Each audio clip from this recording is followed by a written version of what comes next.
വിശദമായ വാർത്തകളിലേക്ക്. ആലുവയിൽ അനുജന്റെ വെടിയേറ്റ് ജ്യേഷ്ഠൻ മരിച്ചു. എടയപ്പുറം തൈപ്പറമ്പിൽ വീട്ടിൽ പോൾസനാണ് വെടിയേറ്റ് മരിച്ചത്. 48 വയസ്സുണ്ട്. വെടിവെച്ച സഹോദരനും ഹൈക്കോടതി ജീവനക്കാരനുമായ തോമസിനെ പോലീസ് ഇന്ന് കസ്റ്റഡിയിലെടുത്തു. ഇന്നലെ രാത്രി 11 മണിക്കാണ് സംഭവം. വാർത്തയുടെ വിശദാംശങ്ങളുമായി ഇപ്പോൾ അശ്വതി ഏറ്റുചേരുന്നുണ്ട്. അശ്വതി, സഹോദരങ്ങൾ അനുജൻ ജ്യേഷ്ഠനെ വെടിവെച്ചു എന്നാണ് മനസ്സിലാക്കുന്നത്. വെടിയേറ്റ് ജ്യേഷ്ഠൻ മരിച്ചു. തറൈപ്പറമ്പിൽ വീട്ടിൽ പോൾസനാണ് മരിച്ചത്. എന്താണ് ഈ സംഭവം? എന്തൊക്കെയാണ് ഇതിന്റെ വിശദാംശങ്ങൾ? എടയപ്പുറം തൈപ്പറമ്പിൽ വീട്ടിൽ പോൾസനാണ് ഇപ്പോൾ മരണപ്പെട്ടിരിക്കുന്നത്. അനുജൻ തോമസിനെ പോലീസ് കസ്റ്റഡിയിലെടുത്തിരിക്കുകയാണ്. ഇന്നലെ രാത്രിയാണ് ഈ സംഭവം ഉണ്ടാകുന്നത്. ഹൈക്കോടതി സെക്ഷൻ ഓഫീസറാണ് പ്രതിയായിട്ടുള്ള തോമസ്. ഇരുവരും പിതാവിനൊപ്പമാണ് ഈ വീട്ടിൽ താമസിക്കുന്നത്. ഒരു ബൈക്ക് പാർക്ക് ചെയ്യുന്നതിനെ ചൊല്ലിയുള്ള തർക്കമാണ് ഇത്തരത്തിലുള്ള ഒരു കൃത്യത്തിലേക്ക് എത്തിയത് എന്നാണ് നമുക്ക് ലഭിക്കുന്ന വിവരം. ഈ വാർഡിന്റെ മെമ്പറും പഞ്ചായത്ത് വൈസ് പ്രസിഡന്റുമാണ് ഇപ്പോൾ നമുക്കൊപ്പം ചേരുന്നത്. അദ്ദേഹത്തോട് കൂടുതൽ വിവരങ്ങൾ ചോദിക്കാം. അഭിലാഷ് അശോകൻ. എന്താണ് ഒരു ഔദ്യോഗികമായി കിട്ടുന്ന ഒരു വിവരം? ഈ വിഷയത്തിൽ തർക്കത്തിനെ തുടർന്നാണ് ഇതിന്റെ കൊലപാതകം നടന്നതെന്നാണ് അറിയാൻ കഴിഞ്ഞത്. പക്ഷേ ഈ ചെയ്ത ആള് വലിയ പ്രശ്നക്കാരനായിട്ടുള്ള ആളല്ല. ഇവര് 3 പേരെ താമസിക്കണം. തോമസ്. അതുപോലെ തന്നെ അച്ഛനും വേറെ പ്രശ്നക്കാരനല്ല. മറ്റേ ഈ മരണപ്പെട്ട ആൾ ഒരു ക്യാൻസർ പേഷ്യന്റ് ആണ്. പഞ്ചായത്ത് പാലിയേറ്റീവിൽ രജിസ്റ്റർ ചെയ്ത് അതിന്റെ നമ്മുടെ സേവനങ്ങൾ കൊടുക്കുന്ന ഒരു വ്യക്തി കൂടിയാണ്. ഈ അദ്ദേഹം പലപ്പോഴും തർക്കങ്ങൾ ഇതിനു മുമ്പ് ഉണ്ടായിട്ടുണ്ട്. ഇവരായിട്ട് പല തർക്കം വെച്ചിട്ടുണ്ടെങ്കിൽ തർക്കം ഉണ്ടാക്കുന്ന ആള് ഈ പോൾസനാണ്. മരിച്ച ആളാണ് തർക്കം ഉണ്ടാക്കുന്നത്. അത് ഒരുപാട് കാര്യങ്ങളുണ്ട്. പുള്ളി മാനസിക ചെറിയ പ്രശ്നങ്ങളും മരുന്ന് കഴിക്കുന്നുണ്ട്. അതിന്റെ മരുന്നും കഴിക്കുന്നുണ്ട്. അപ്പോൾ ഒരുപാട് പൈസയുടെ കാര്യങ്ങൾ പുള്ളിക്ക് ഡിമാൻഡ് ഉണ്ട്. അച്ഛൻ കൊടുക്കണം. ഒരു മാസം പുള്ളിക്ക് ഒരുപാട് റിസർച്ച് ചെയ്യാനുണ്ട്. അങ്ങനെയൊക്കെ ഒരുപാട് ചെലവുണ്ട് എന്നൊക്കെ പറഞ്ഞ് 25,000 രൂപയോളം അച്ഛൻ കൊടുക്കണമെന്നൊക്കെയാണ് ഈ പോൾസന്റെ ഡിമാൻഡ്. ഒരു വീടാണെങ്കിലും ഇദ്ദേഹം സെപ്പറേറ്റ് താമസിക്കണം. ആ വീടിന്റെ ഉള്ളിൽ തന്നെ അങ്ങോട്ടും ഇങ്ങോട്ട് വരാൻ പറ്റില്ല. ഈ പോൾസനെയൊക്കെ ഇത്തിരി എന്തെങ്കിലും ചെയ്യുമെന്നുള്ളൊരു പേടിയൊക്കെ തർക്കത്തിനെ തുടർന്നുണ്ടാവും.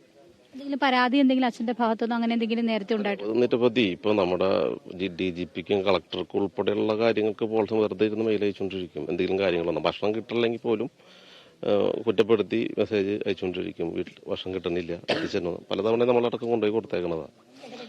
അതെ. ചില സമയങ്ങളിൽ പുള്ളി പറയും ബിരിയാണി വേണമെന്നൊക്കെ പറഞ്ഞ് ചിലപ്പോൾ മെസ്സേജ് അയക്കും. അപ്പൊ അതൊക്കെ പഞ്ചായത്ത് ഒരു പാലിയേറ്റീവിന്റെ ഒരു ഇതായതുകൊണ്ട് അങ്ങനെയൊക്കെ നമ്മൾ കൊണ്ടുപോയി കൊടുക്കാറുണ്ട്. അങ്ങനെ ചെറിയ ചെറിയ തർക്കങ്ങളാണ് ഇപ്പോൾ വലിയ പ്രശ്നത്തിലേക്ക്. അല്ല, ചെറിയ തർക്കങ്ങളല്ല. വർഷങ്ങളായിട്ട് പ്രശ്നങ്ങളാണ്. പുള്ളിക്ക് മാനസിക പ്രശ്നവും കാര്യങ്ങളൊക്കെ ഉണ്ട്. ഈ എവിടെ ട്രീറ്റ്മെന്റ് എടുക്കുന്നുണ്ട്? ട്രീറ്റ്മെന്റിന്റെ കാര്യങ്ങൾ മരുന്ന് കഴിക്കണ്ടായിരുന്നു. പിന്നെ ഇദ്ദേഹം ക്യാൻസർ പേഷ്യന്റ് ആയതുകൊണ്ട് ഒരു ബാഗ് ഉണ്ട്. ഇത് കൊളോസ്കോപ്പി ചെയ്തിട്ടുണ്ട്. അപ്പൊ അതിന് വേണ്ടിയിട്ട് പഞ്ചായത്ത് അല്ലെങ്കിൽ ഇതിന്റെ ഉള്ള സാധനം പോലും ഉപയോഗിക്കില്ല. പുള്ളി ഈ സ്വന്തമായിട്ട് തയ്ച്ച് ആ സാധനമാണ് ഇട്ടുള്ളൂ. അങ്ങനെ കുറെ കാര്യങ്ങളുണ്ട്. പിന്നെ ഇതിനു മുമ്പ് പുള്ളി മരുന്നൊന്നും കഴിക്കാണ്ട് കുറെ സീരിയസ് ആയിട്ടുള്ള അവസ്ഥയിൽ വന്നപ്പോഴും പഞ്ചായത്തിന്റെ ഡോക്ടർ ഒക്കെ നമ്മുടെ സംഘം വന്നിട്ടാണ് ഇവിടുന്ന് അദ്ദേഹത്തിന് ആശുപത്രിയിലോട്ടൊക്കെ മാറ്റി റിക്കവറിയാക്കി കൊണ്ടുവന്നത്. ഇതിനു മുമ്പ് ഉപദ്രവങ്ങൾ അങ്ങനെ എന്തെങ്കിലും? അതിനെ കുറിച്ച് അറിയില്ല. വേറെ ഉപദ്രവമായിട്ടൊന്നും പറഞ്ഞു കേട്ടിട്ടില്ല. ശരി. ഇന്നലെ നടന്ന സംഭവത്തെ കുറിച്ച് എന്താ? അല്ല, തർക്കങ്ങള് അദ്ദേഹത്തിന്റെ ഈ പോൾസൺ ഉപദ്രവിക്കും എന്നുള്ളൊരു പേടി കൊണ്ടാണ് ചെയ്തെന്നാണ് കരുതുന്നത്. അല്ലാണ്ട് ഇയർ ഗണ്ണ് വെച്ചൊന്നും ഒരു മരണകാരണമാവാൻ വഴിയില്ല. നിരവധി വെടി കൊണ്ടിട്ടുണ്ടെന്നാണ് കിട്ടി വരുന്നത്. ശരിയാണോ തെറ്റാണോ എന്നറിയില്ല. ഒരു തവണയല്ല, നിരവധി തവണ ഇങ്ങനെ ഷൂട്ട് ചെയ്തിട്ടുണ്ടെന്നാണ് അറിയാൻ സാധിച്ചത്. ശരിയാണോ ഇല്ലെന്ന് അറിയില്ല കേട്ടോ. ഇത്തരത്തിലാണ് ഇവിടെ നിന്നും ജനപ്രതിനിധികളടക്കം നൽകുന്ന വിവരം. അതായത് നേരത്തെ തന്നെ ഈ മരിച്ച പോൾസനെ സംബന്ധിച്ച് ചില പരാതികളൊക്കെ ഉയർന്നിരുന്നു. അതായത് വീട്ടുകാർക്ക് തന്നെ ചില പരാതികളൊക്കെ ഉണ്ടായിരുന്നു. നിരന്തരം ഇത്തരത്തിലുള്ള പ്രശ്നങ്ങൾ ഉണ്ടായിരുന്നു. അതിൻ്റെയൊക്കെ ഒരു പരിണിത ഫലം എന്ന് വേണമെങ്കിൽ പറയാം ഇന്നലെ നടന്ന ദൗർഭാഗ്യകരമായ ഈ സംഭവം ഉണ്ടായത്. ഇന്നലെ രാത്രി 11 മണിയോട് കൂടിയാണ് ഈ സംഭവം ഉണ്ടായത്. എന്നാൽ തൊട്ടടുത്ത അയൽവാസികൾ പോലും ഇത് അറിഞ്ഞിരുന്നില്ല എന്നതാണ് ഇതിൽ ഏറ്റവും പ്രധാനപ്പെട്ടത്. മാത്രമല്ല ഇതിൽ അനുജനായിട്ടുള്ള തോമസ് നേരിട്ട് പോലീസ് സ്റ്റേഷനിൽ എത്തി കീഴടങ്ങുകയായിരുന്നു. അവിടെ നിന്ന് പോലീസ് എത്തിയതിനു ശേഷമാണ് അയൽക്കാരടക്കം ഈ സംഭവത്തെക്കുറിച്ച് അറിഞ്ഞത് എന്നാണ് നമുക്ക് മനസ്സിലാക്കാൻ സാധിക്കുന്നത്. അനുജ, അശ്വതി, അതുപോലെ തന്നെ ഈ തെളിവെടുപ്പ് അടക്കമുള്ള പോലീസ് നടപടികളിലേക്ക് എപ്പോഴാണ് കടക്കുക? അതൊക്കെ ആരംഭിച്ചിട്ടുണ്ടോ? അത് നിലവിൽ ആരംഭിച്ചിട്ടില്ല.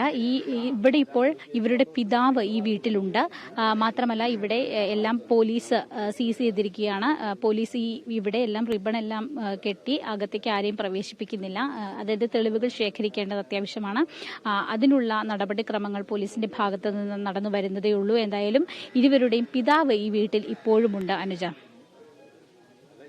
അപ്പോൾ എന്തായാലും ഇവർ തമ്മിലുള്ള ഒരു വ്യക്തി വൈരാഗ്യമല്ല, കാരണം ഇരുവർക്കും മാനസിക പ്രശ്നമുണ്ട് എന്ന രീതിയിലുള്ള വിവരങ്ങളൊക്കെയാണ് ഈ അയൽവാസികളൊക്കെ നമുക്ക് തരുന്നതല്ലേ? ഇരുവർക്കുമല്ല, ജ്യേഷ്ഠനാണ് ഇത്തരത്തിലുള്ളൊരു പ്രശ്നം ഉണ്ടായിട്ടുള്ളത്. അനുജന് അത്ര പ്രശ്നം ഇല്ല. അദ്ദേഹം അനുജനായിട്ടുള്ള ഇപ്പോൾ പ്രതിയായിട്ടുള്ള ആൾ ഹൈക്കോടതി സെക്ഷൻസ് ഓഫീസറായിട്ട് ജോലി ചെയ്യുകയായിരുന്നു. അതിനിടയിലാണ് ഇത്തരത്തിലുള്ള ഒരു തർക്കം ഉണ്ടാകുന്നത്.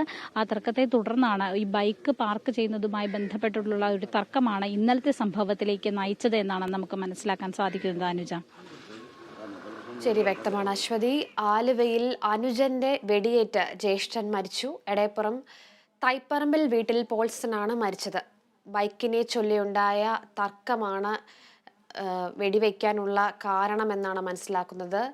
സംഭവത്തിൽ ഹൈക്കോടതി ജീവനക്കാരനായ തോമസിനെ പോലീസ് കസ്റ്റഡിയിലെടുത്തിട്ടുണ്ട്. മറ്റു നടപടികൾ പുരോഗമിക്കുകയാണ്. വിശദാംശങ്ങൾ നൽകിയത് അശ്വതിയാണ്.